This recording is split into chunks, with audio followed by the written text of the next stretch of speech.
Hello, എല്ലാവർക്കും നമ്മുടെ YouTube ചാനലിലേക്ക് സ്വാഗതം. 1001 രാത്രിയിലെ 37ാമത്തെ കഥയുടെ 4ാം ഭാഗമാണ് ഇന്ന് നിങ്ങൾ കേൾക്കാൻ പോകുന്നത്. കഥ ഷണ്ടൻ ബുക്കായത്ത് പറഞ്ഞ കഥ.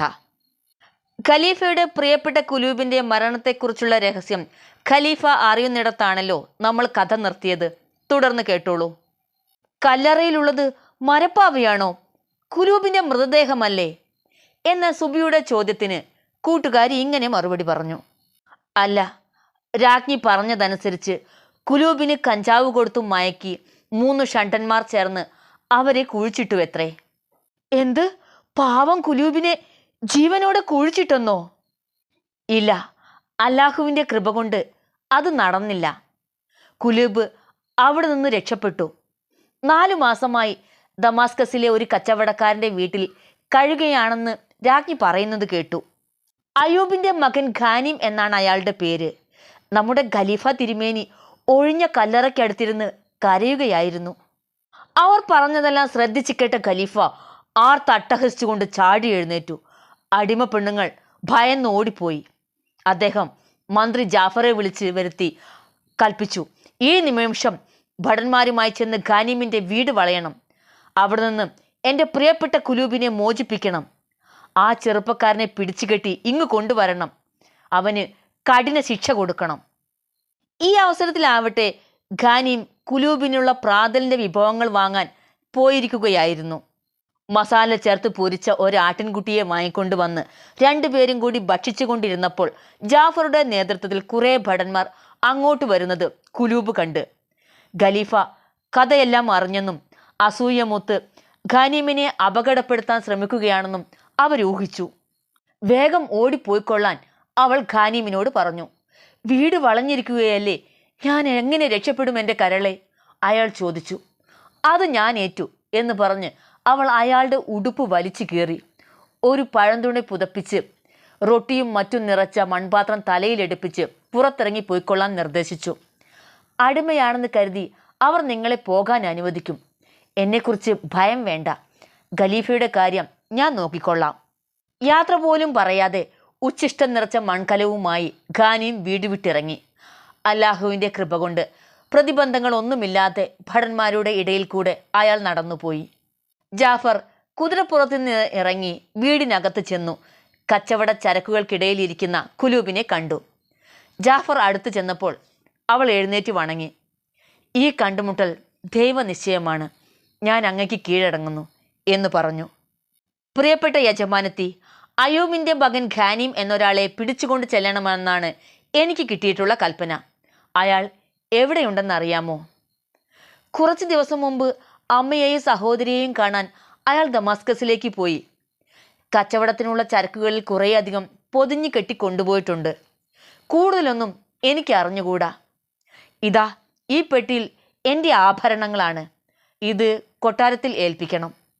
ജാഫർ ഭടന്മാരോട് പെട്ടി ചുമക്കാൻ പറഞ്ഞു. യുവതിയോട് തൻ്റെ കൂടെ ചെല്ലാനും. തുടർന്ന് ഖലീഫ ഉത്തരവായതുപോലെ ആ വീട് ഇടിച്ചു നിരപ്പാക്കി അവർ തിരിച്ചുപോയി. ഖാനിം ദമാസ്കസിലേക്ക് പോയ വിവരം ജാഫർ ഖലീഫയെ അറിയിച്ചു. സുന്ദരിയായ ഒരു യുവതിയെ സൗകര്യമായി കയ്യിൽ കിട്ടിയാൽ ഒരു യുവാവ് എന്തൊക്കെ ചെയ്യുമോ അതെല്ലാം ഖാനിം കുലൂബിനെ ചെയ്തിരിക്കാം എന്ന് ഖലീഫ വിശ്വസിച്ചു. കോപത്തോടെ മസൂറിനെ വിളിച്ച് ആ സ്ത്രീയെ തൻ്റെ പ്രിയപ്പെട്ടവളെ ഇരുട്ടറയിൽ അടയ്ക്കാൻ ഉത്തരവായി. ഖാനിമിനെ അന്വേഷിച്ച് കണ്ടുപിടിക്കുന്ന കാര്യം കൂടുതൽ ശ്രമകരമായിരുന്നു. അയാളെ അന്വേഷിച്ച് നാനാ ദിക്കുകളിലേക്കും കുതിരപ്പടയാളികൾ പോയി. ഖലീഫ ഒരു കടലാസിൽ സ്വന്തം കൈപ്പടയിൽ ഇപ്രകാരം ഒരു കത്തെഴുതി. യശസ്വിയായ അബ്ബാസിൻ്റെ തലമുറയിലെ 7ാമത്തെ ഖലീഫ, വിശ്വാസികളുടെ രാജകുമാരൻ ഹാരൂൺ അൽ റഷീദ്, ദമാസ്കസിലെ തൻ്റെ സാമന്തൻ സുൽത്താൻ മുഹമ്മദ് ഇബ്നു സുലൈമാൻ അൽ സൈനിയെ ധൈര്യപ്പെടുത്തുന്നത്. കരുണാമയനായ കൃപാലുവായ അല്ലാഹുവിൻ്റെ പേരിൽ നിങ്ങളുടെ ആയുരാരോഗ്യത്തിനായി നാം പ്രാർത്ഥിക്കുന്നു. കാരണം നിങ്ങൾ നമുക്ക് പ്രിയപ്പെട്ടവനാകുന്നു. വേണ്ടതെന്തെന്നാൽ നിങ്ങളുടെ നഗരത്തിലെ ഖാനിം എന്നൊരു യുവാവ് ബാഗ്ദാദിൽ വന്ന് നമ്മുടെ അടിമകളിൽ ഒരാളെ വ്യഭിചരിച്ചു. എന്നിട്ട് ദമാസ്കസിൽ പോയി അമ്മയോടും സഹോദരിയോടുമൊപ്പം ഒളിവിൽ പാർക്കുന്നു.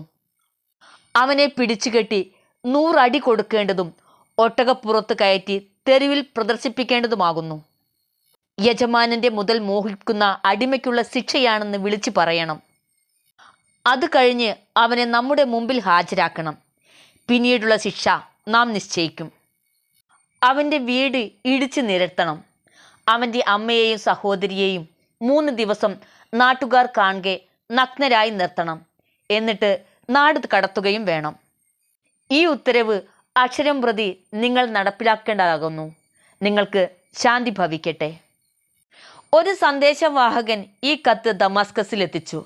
സുൽത്താൻ മുഹമ്മദ് കത്ത് ചുംബിച്ച് നെറ്റിയിൽ തൊട്ടു വണങ്ങി. സുൽത്താന്റെ നിർദ്ദേശപ്രകാരം രാജകിങ്കരന്മാർ വിളിച്ചു പറഞ്ഞു, അയ്യൂബിന്റെ മകൻ ഖാനീമിന്റെ വീട് ആർക്ക് വേണമെങ്കിലും കൊള്ള ചെയ്യാം. നാം അനുവാദം നൽകിയിരിക്കുന്നു. സുൽത്താൻ ഭടന്മാരുമായി ഖാനീമിന്റെ വീട്ടിൽ ചെന്ന് വാതിലിൽ മുട്ടി. ഫിത്ന കതകു തുറന്നു. പുരുഷനെ കണ്ടപ്പോൾ അവൾ മൂടുപടം കൊണ്ട് മുഖം മറച്ചു. അമ്മയോട് വിവരം പറഞ്ഞു.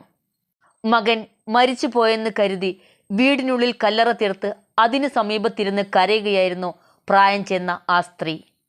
ഖാനീമിനെ അറസ്റ്റ് ചെയ്ത് ഖലീഫയുടെ മുമ്പാകെ ഹാജരാക്കാനാണ് താൻ വന്നിട്ടുള്ളതെന്ന് അറിയിച്ച സുൽത്താനോട് അവർ പറഞ്ഞു, ഞങ്ങളുടെ ഭാഗ്യദോഷം. എൻ്റെ മകൻ ഞങ്ങളെ വിട്ടുപോയിട്ട് 1 വർഷമായി. അവൻ എന്തു പറ്റിയെന്ന് ഞങ്ങൾക്കറിഞ്ഞുകൂടാ. സുൽത്താൻ ദയാലുവാണെങ്കിലും ഖലീഫയുടെ ഉത്തരവ് അനുസരിക്കാതെ വയ്യല്ലോ. ഖാനീമിൻ്റെ വീട് ഇടിച്ച് നിലംപരിശാക്കി. അയാളുടെ അമ്മയെയും സഹോദരിയെയും വിവസ്ത്രയാക്കി. എന്നാൽ കൈയില്ലാത്ത ഒരു നീളൻ കുപ്പായം മാത്രം ധരിക്കാൻ അവരെ അനുവദിച്ചു. 3 ദിവസം കഴിഞ്ഞ് 2 പേരെയും നാടുകടത്തി. തുടർന്ന് കഥ കേൾക്കാൻ കാത്തിരുന്നോളൂ. ഞാൻ വരാം ബാക്കി പറഞ്ഞു തരാൻ.